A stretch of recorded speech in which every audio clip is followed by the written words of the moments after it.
Hello အားလုံးပဲမင်္ဂလာပါ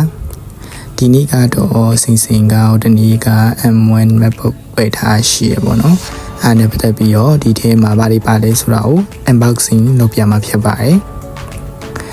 ဒါတော့ဟိုတနေ့ကမှဝယ်လာတဲ့အသစ်ဆက်ဒါပေမဲ့လို့unbox ကတော့ခုမှမဟုတ်ဘူးပေါ့နော်ဆိုင်မှာကလေးကလုပ်ကြည့်ပြီးသားဒါပေမဲ့အခုမှပြန်ရမှာဆိုတော့ပြန်ပြီးဖွင့်ပြပါမယ်ဒါပေမဲ့လူဒီအသွင်ကျိုးကတော့ပြန်ပြီးမခောက်တတ်တော့အပြင်မှာပဲထုတ်ထားလိုက်တယ်ပေါ့နော်အဲ့ဒီမှာဒီပုံးကစာဝဲကလေးကအဆိုင်မှာလဲအဲ့လိုအရန်ကြက်ပြီးတော့ဖွင့်ရတယ်ပေါ့နော်အခုလဲနည်းနည်းလေးပြန်ကြက်နေတယ်အဲမှာကတော့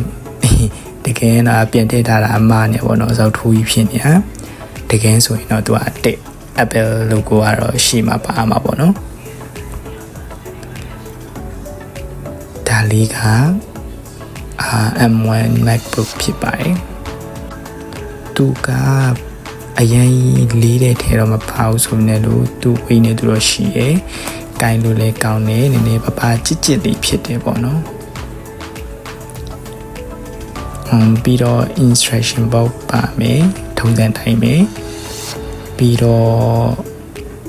အသွင်ပို့ရအတွက် adapter လေးတွေပါမယ်ပေါ့နော်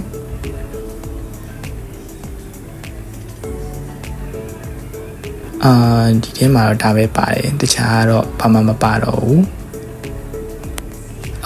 MacBookကိုအယောင်လေးနဲ့တော်တော်လေးသဘောကျရယ်ကန်ရတာလည်းတော်တော်လေးအဆင်ပြေရယ် so